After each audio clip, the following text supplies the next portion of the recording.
Hagamos un recorrido por las principales noticias del acontecer legislativo. Asamblea Legislativa Noticias, porque hay cosas buenas que decir.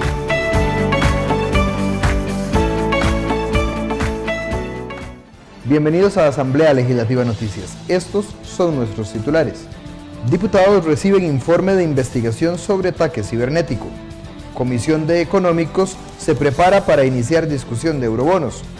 Para jerarca del MINAE, el país requiere una ley general de energía. Revelan serias falencias en sistema educativo costarricense. Alcaldes de Limón cuestionan que MINAE limita el desarrollo de la provincia. Vamos al detalle de las informaciones.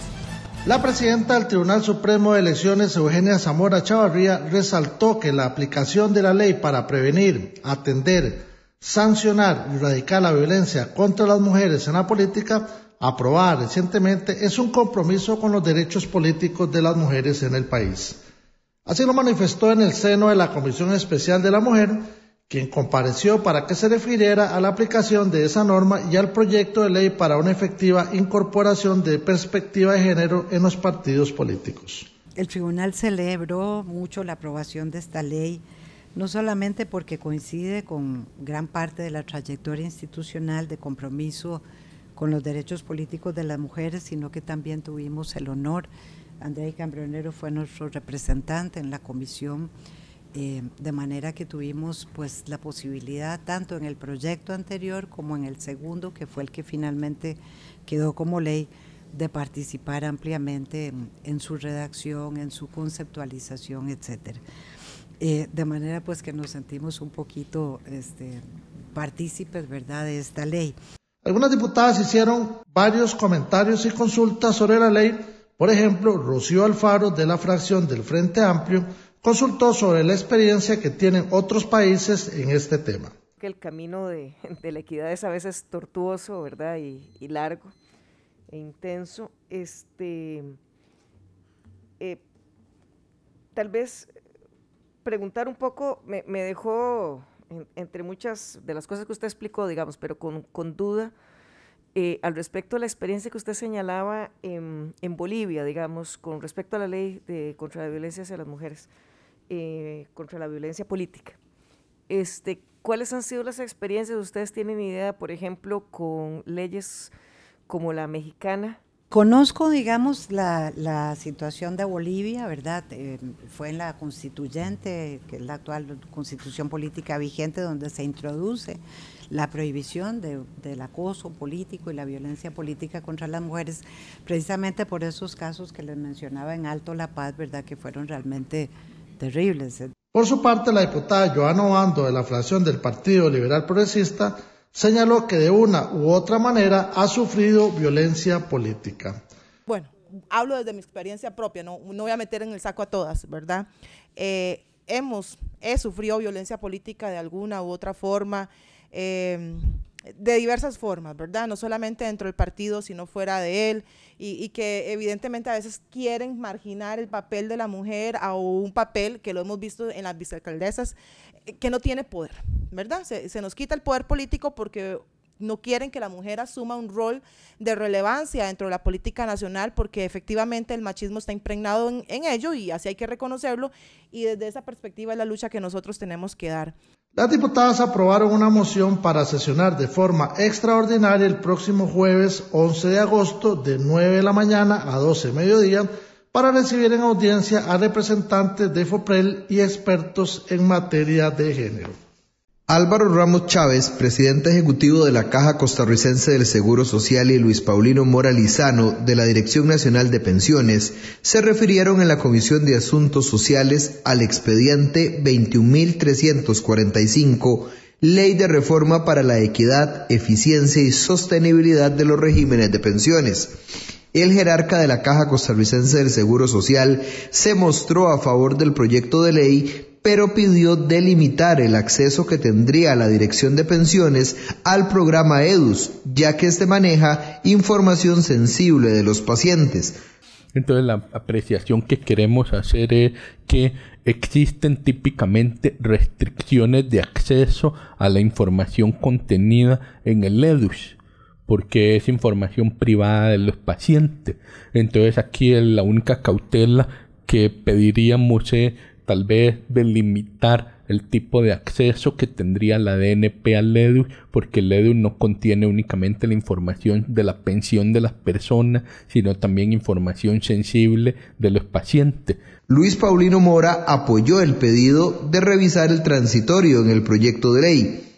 De eliminar el EDUS de la ecuación de ese transitorio y simplemente especificar que cualquier institución pública, no solo la Caja, que tenga información que le permita a la Dirección de Pensiones determinar los beneficios que tiene que otorgar y sobre todo poder definir una eventual caducidad de la pensión. Y hablo aquí de información que permita saber que las personas murieron para hacer las respectivas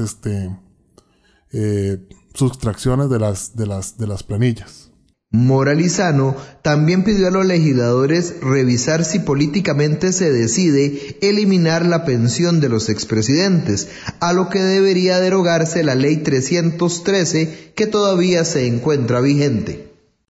Los integrantes de la Comisión de Seguridad y Narcotráfico recibieron un informe sobre las investigaciones del ataque cibernético que sufrió el país. Natalia Díaz Quintana, ministra de la Presidencia, Nogui Acosta Jaén, ministro de Hacienda, Carlos Alvarado Briceño, ministro de Ciencia, Innovación, Tecnología y Telecomunicaciones, y el director de Seguridad Nacional explicaron las acciones desarrolladas. Con preocupación, el jerarca del MISID señaló que la vulnerabilidad es muy alta y el país está en ataque, por lo que se trabaja en una política pública. La vulnerabilidad del país en materia de ciberseguridad es no alta, altísima. Esto ya quedó también demostrado en el levantamiento de información que hicimos a nivel nacional en 2 semanas, que anunciamos el 16 de mayo y que se cumplió y se terminó el 30 de mayo. Nosotros como país le declaramos la paz al mundo. No nos garantizaba tampoco que íbamos a estar exentos de amenazas de este tipo.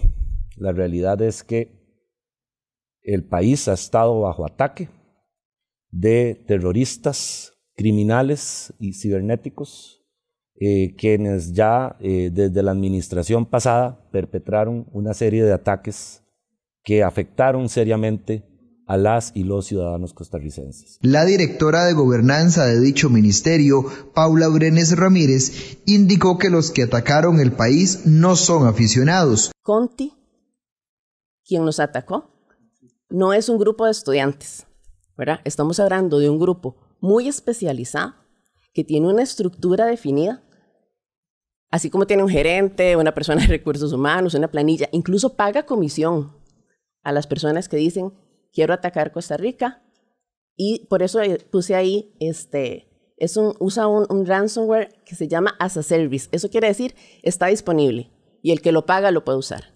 Es como que yo les dijera, tengo alquilado aquí una metralleta, ¿verdad? ¿Quién la paga? La puede utilizar.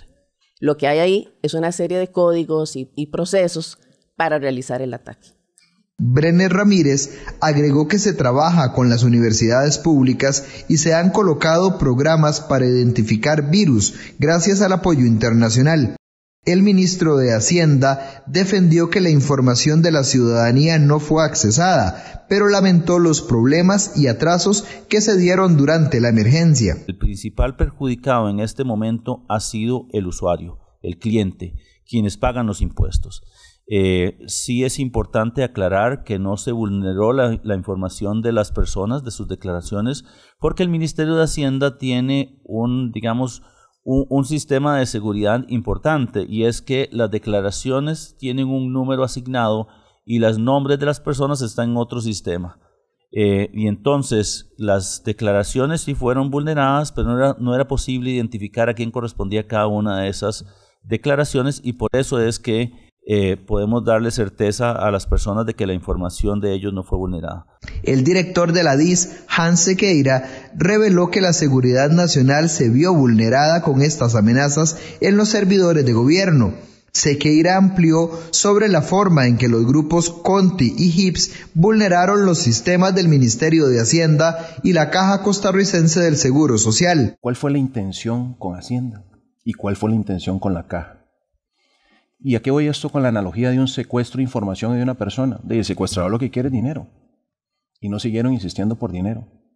Eso es importante conocer cuál es la intención de esos atacantes. La presidenta de la comisión, Gloria Navas, señaló que se necesita una defensa colectiva de las instituciones. La Comisión de Económicos inició el conocimiento del proyecto 23.036 que pretende autorizar la emisión de títulos valores en el mercado internacional y contratar líneas de crédito, para lo cual escuchó a Carlos Palma, catedrático de la Universidad de Costa Rica y especialista en la Bolsa de Nueva York. Palma aseguró que hay muchas expectativas en el mundo y a nivel nacional, como los niveles de inflación o la estanflación, todo a raíz de la pandemia, la guerra en Ucrania y la caída de las economías, por lo que no recomendó sacar en este momento títulos valores, solo los que están por vencerse y a un alto interés para poder competir y colocarlos. Bueno, la otra opción es el mercado nacional. ¿Dónde nos va peor? ¿En el internacional o en el nacional? Porque los vencimientos, digamos, el vencimiento de enero son más de $1.000 millones y todavía el gobierno tiene necesidad de endeudarse más porque, como usted bien sabe, nuestro presupuesto anual, la mitad es con ingresos y la mitad es con más deuda. Entonces, ¿qué otras opciones tenemos si no esa, don Carlos? Si es nacional, es en colones. Y en colones, pues por supuesto que tiene un problema, pero no va a ser. Estamos hablando de títulos en dólares, títulos que los puede comprar cualquier inversionista. De tal manera que en eso yo no veo ningún problema. En el segundo caso, bueno, usted me está corrigiendo, efectivamente, sí, la tasa de interés aumentó más rápidamente, sí, estamos en el 2.50, pero eso es una tasa de referencia. Hay que tomar en cuenta lo siguiente, esa tasa de referencia hay que establecer el margen de intermediación de los bancos, que va a andar por alrededor de un 3%, entonces los créditos van a ser entre el 5 y el 6%, pero cuando los países tienen un grado de inversión como el que nosotros tenemos, que es un grado de inversión, como les dije, de medio inferior, porque tenemos una calificación de B, el país tiene que hacer un esfuerzo mayor para poder colocar esos bonos, entonces será alrededor de un 8 o un 9%. El grupo legislativo también organizará un taller con diferentes especialistas para mejor resolver. El Poder Ejecutivo instó a los legisladores a aprobar la autorización cuanto antes. Se trata de la emisión de títulos por más de $14.000 millones. La Comisión de Ambiente recibió en audiencia expertos en temas medioambientales, quienes se refirieron a la planta gasificadora de basura expediente administrativo número DI 0680-2020 Setena. El presidente de la comisión, Gilbert Jiménez, explicó que se han planteado una serie de inquietudes por parte de los pobladores de la zona de Los Santos que señalan que podría existir afectación al medio ambiente y a los mantos acuíferos. Principalmente en donde hay un malestar tanto de la sociedad civil, de la comunidad y organizaciones, en razón a la posible instalación de una planta gasificadora en el sector de Abejonal, en Los Santos, propiamente en León Cortés, que estaría dando afectaciones ambientales, entre ellas a las nacientes de agua potable, a los mantos acuíferos y a otro tipo de daños. El legislador comentó que espera que no existan casos de corrupción en este tema. Sheila Fallas, del Grupo Ecologista de León Cortés, indicó que el recurso hídrico se ve amenazado con este proyecto. Más de 1,000 personas son beneficiarias de este recurso que se ve amenazado por este proyecto. Y están invisibilizando esa presencia porque hay una oposición completa de toda la zona de Los Santos y especialmente la zona más afectada de las nacientes de Frailes. Ese punto me parece que no están tomando en cuenta. Se pidió una audiencia a la Setena y tampoco nos fue otorgada. Según los ecologistas, existe una naciente a unos 200 metros de donde se colocaría una chimenea que podría contaminar el agua. Para Ulises Álvarez, de la Secretaría Técnica Nacional Ambiental, la planta cumple con todos los estudios de impacto ambiental. Nosotros hacemos lo que dice la ley, ni más ni menos.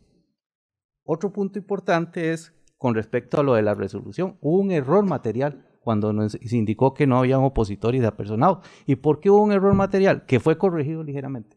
Porque la plataforma de Setena automatiza las resoluciones y se dio ese error. pero inmediatamente a través de la resolución 1036 se corrige y se indican los apersonados. El legislador Ariel Robles comentó que el lugar donde se va a construir la planta es el único donde no hay bosque y afirmó que es preocupante la posición de Setena. ¿Cuál es la figura que representa la Secretaría, la Secretaría Técnica? Porque por ratos yo lo que entiendo es que no importa lo que me dé el proyecto, yo no estoy en disposición de fiscalizar absolutamente nada. Y eso a mí me parece muy preocupante porque es como cuando decía un amigo mío, ¿verdad? Que es como darle las llaves del banco a Alibaba. El secretario de Setena afirmó que el proyecto se da en una zona donde no existe cobertura boscosa. La Comisión de Modernización del Estado llamó la atención de la necesidad de unir esfuerzos para que el Estado sea más eficiente e integrado. A esa conclusión llegaron tras la audiencia con la Contralora General Marta Acosta, quien una vez más jaló las orejas de las funciones dispersas de las instituciones. El presidente de la Asamblea Legislativa, Rodrigo Arias Sánchez, retomó la idea de integrar a la autoridad presupuestaria el sector descentralizado. La idea de poder pensar a futuro en un país con un solo presupuesto nacional. Realmente estamos como dispersos en la forma en que estamos trabajando ese tema. Entonces, para nosotros, ese tema sería muy importante de cara a que en el futuro podamos tener un presupuesto integrado, ¿verdad? Para mientras eso se da, deberíamos de tener, digamos, una autoridad presupuestaria, por supuesto, fortalecida, para que el gobierno pueda tener, y la Asamblea Legislativa, digamos, una mayor trazabilidad, para que haya integridad con la política pública.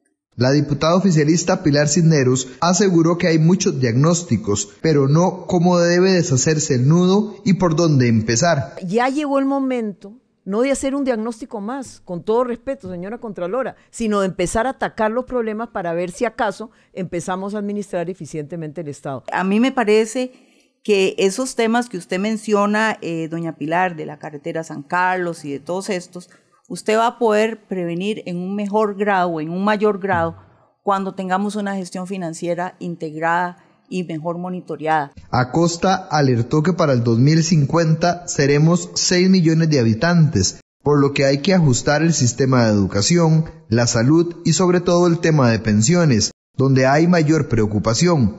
La Contralora dijo que la presión al gasto va aumentando, por lo que no recomienda la creación de más instituciones u órganos en el Estado.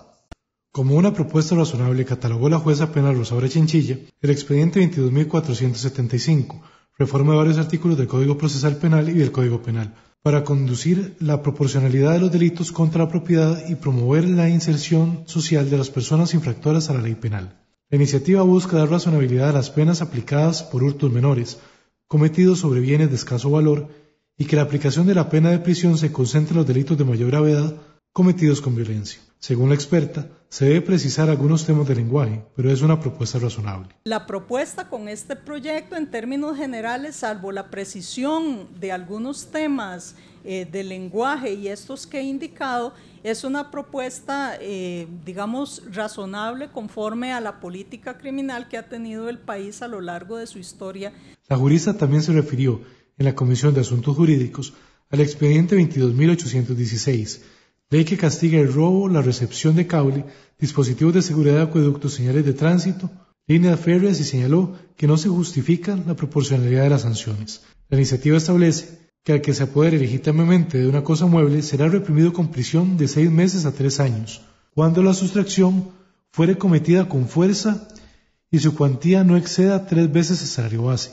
La prisión de 3 a 9 años cuando el hecho fuere cometido contra el tendido eléctrico, telefónico, servicio de cable, telecomunicaciones o internet, ocasionando la privación del servicio. La legisladora Gloria Navas consultó sobre el tema de receptación y se debe unificar las penas. Sobre las diferentes sanciones en cuanto a la pena, si usted recomienda que unifiquemos penas para sanear esas diferencias en las conductas, o que dejamos el asunto así como está con las otras diferentes leyes, la de psicotrópicos, etcétera. Se debe orientar el Código Penal, aseguró la jueza. Por su parte, el diputado Francisco Nicolás fue enfático en que el robo de cable está afectando a las comunidades. Evidentemente está impactando la calidad de vida de los habitantes porque con frecuencia pierden señales, pierden servicios de electricidad, incluso también se provocan colateralmente accidentes cuando se hace vandalismo sobre señales de tránsito, etc. Chinchilla señaló que la iniciativa no define si se habla de bienes públicos o privados y aseguró que le preocupa cuando se habla de aumento de penas cuando se suspenden los servicios públicos. Los legisladores también dictaminaron de manera favorable el expediente 22.921, desafectación de uso público de un inmueble propiedad del Estado y autorización para donarlo a favor del Poder Judicial. La Comisión Especial de Energía recibió en audiencia al ministro del MINAE, Franz Tattenbach. El jerarca señaló que el cambio climático y las energías están relacionados y que el ICE y Recope deberían estar bajo la rectoría del MINAE para lograr una verdadera descarbonización. El 65% de nuestra energía son combustibles fósiles. O sea, a veces pensamos que Costa Rica es un país que tiene el 100% de energía renovable. Eso no es cierto. Tiene el 100% de energía renovable en el mercado eléctrico. Del total de la matriz energética, Costa Rica solo tiene el 35% de energía renovable, el 65% son combustibles fósiles. Y menciono esto por lo importante que es que el ministerio o el rector del sector o el subsector energía tenga bajo su rectoría tanto a Recope como a el ICE, para que pueda haber una fluidez en la política pública. Para Tattenbach, el país requiere una ley general de energía que debería contener temas como el acceso a la electricidad, calidad de servicio y competencia. La legisladora Katia Rivera comentó que Costa Rica se ha quedado atrás en temas de energía. Cómo Costa Rica se ha venido quedando atrás en el tema de desarrollo en un área tan importante para poder crecer económicamente como es el de la energía. El tema de la competitividad y la producción, pues por supuesto que van muy de la mano con el tema de energía y sobre todo de electricidad y del costo, en donde tenemos que hacer una revisión de forma integral para ver cómo podemos optimizar el sistema. A todos nos preocupan los grandes vacíos que se encuentran actualmente en el ICE y cómo podemos fortalecer la institucionalidad. De ahí que me alegra saber de que ustedes están visualizando la necesidad de la construcción de una ley marco, una ley general de energía. La congresista insistió en la necesidad de energías limpias como el hidrógeno verde. Para el ministro, el hidrógeno todavía está en una etapa experimental, pero señaló que es un tema interesante para sustituir los combustibles. Por su parte, la diputada del Frente Amplio, Sofía Guillén, consultó sobre el tema de sostenibilidad y transporte. Entonces, mi pregunta en la parte de la sostenibilidad tiene que ver con lo que ustedes mencionaban casi al final, que es el transporte. A mí me interesa saber si ustedes desde el Poder Ejecutivo han pensado en iniciativas o propuestas, si van a estar presentando, si nos pueden adelantar un poco por dónde van o si ya han identificado inclusive en la Asamblea Legislativa proyectos que sean potencialmente de interés. Lo pregunto porque para el Frente Amplio este es uno de los temas más significativos, ¿no? Cómo garantizamos un transporte sostenible también en materia de energía. Tattenbach señaló que se está pensando en un tren de carga y el tren rápido, además de buses eléctricos. La diputada Katia Cambronero resaltó la posibilidad de crear una ley general para el sector energía.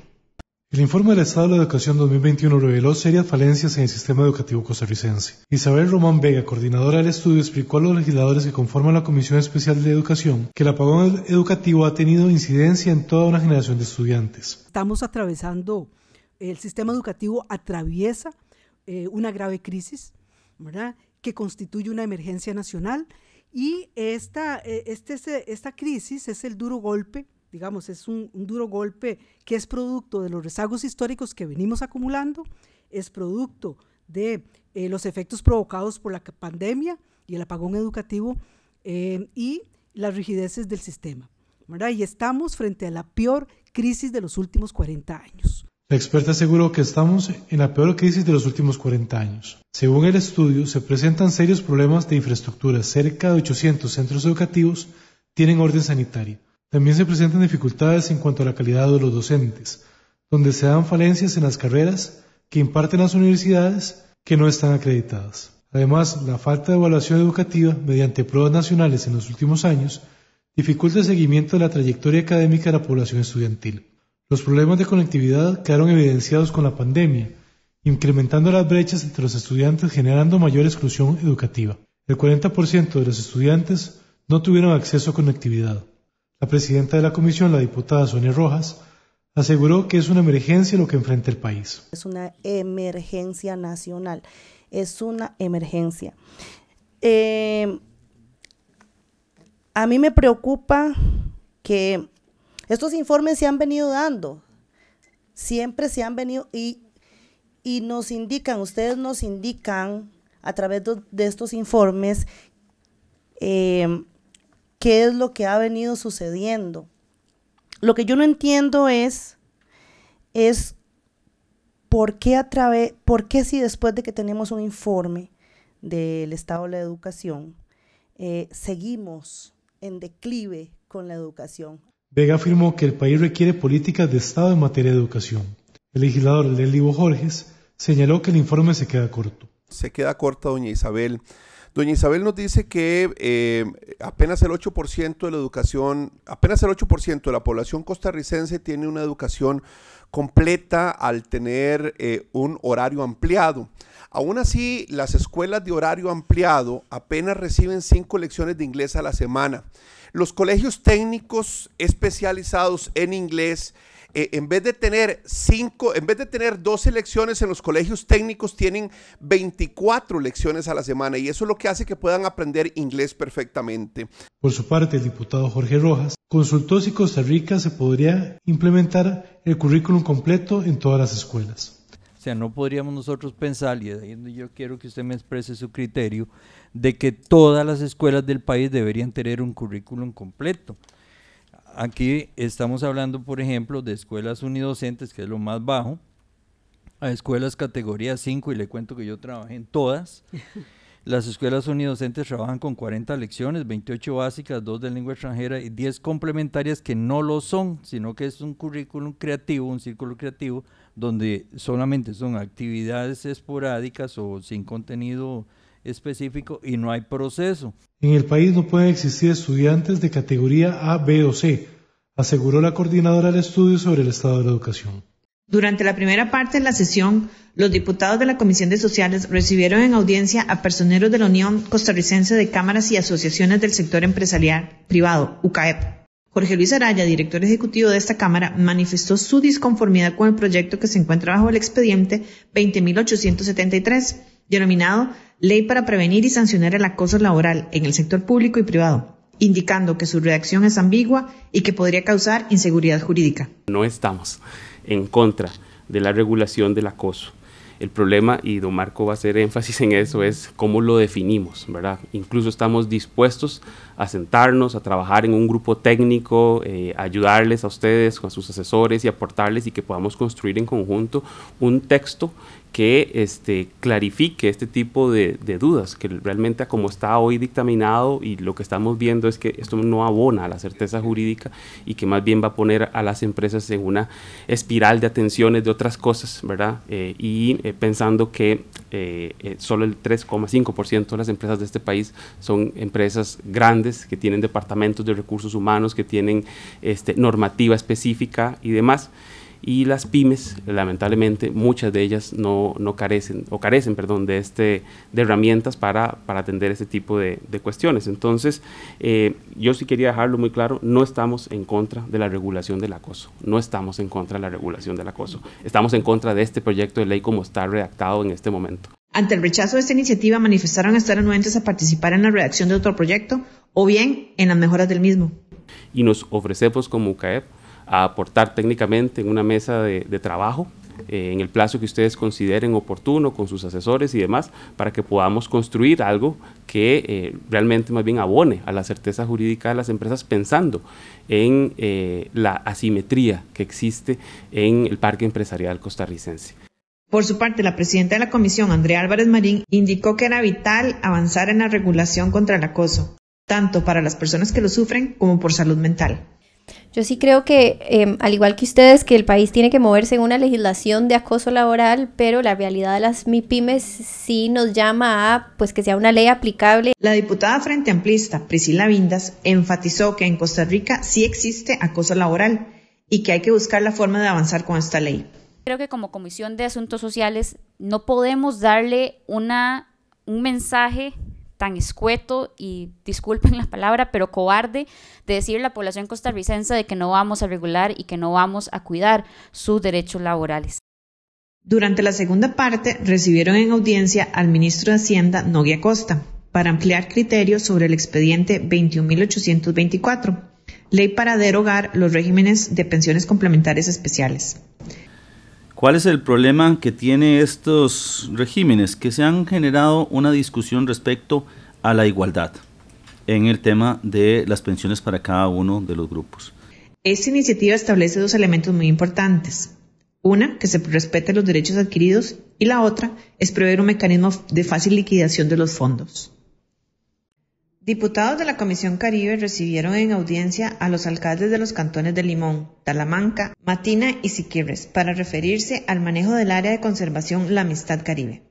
Esta área de conservación está administrativamente delimitada por el Sistema Nacional de Áreas de Conservación del Ministerio de Ambiente y Energía. Comprende varios cantones de la provincia de Limón, abarcando en su mayoría la cordillera de Talamanca y una parte del cantón de Turrialba en la provincia de Cartago. Venimos hoy a una presentación sobre el impacto sobre la amenaza de la sostenibilidad cultural, ambiental y económica en el cantón de Talamanca y así sucesivamente. Los alcaldes señalaron que se oponen a que esta área sea declarada por el MINAE como Patrimonio Nacional del Estado, por la inseguridad jurídica que sufrirían hoteles, viviendas y otras inversiones de la zona, que serían demolidas si procede dicha declaratoria. Walter Céspedes, alcalde de Matina, denunció que existen presiones para modificar coordenadas del refugio. Además, pidió a los integrantes de la comisión que visiten los territorios para que sean testigos de todo el desarrollo que tiene la zona y que se pretende demoler. Que es importante que ustedes tomen en cuenta. No se vale que una persona reciba influencias de otros intereses y se le ocurra cambiar las coordenadas de un refugio simplemente porque se le ocurre. O sea, no podemos estar en manos de ocurrencias, de presiones para que se modifiquen las coordenadas por un decreto. Entonces, ¿en manos de quién estamos? Los congresistas se mostraron preocupados e informaron que ya han presentado gestiones ante el gobierno y reiteraron su compromiso para apoyar todos los esfuerzos realizados por los gobiernos locales. Y en esta comisión, encabezando por mi compañero Yonder como presidente y yo como secretaria y los demás compañeros, asumimos la responsabilidad de apoyarlos a ustedes y a los habitantes de la provincia de Limón, porque esto, si pasa en Talamanca, se va a seguir extendiendo. Este ha sido lo más importante desde el primer poder de la República en Asamblea Legislativa Noticias.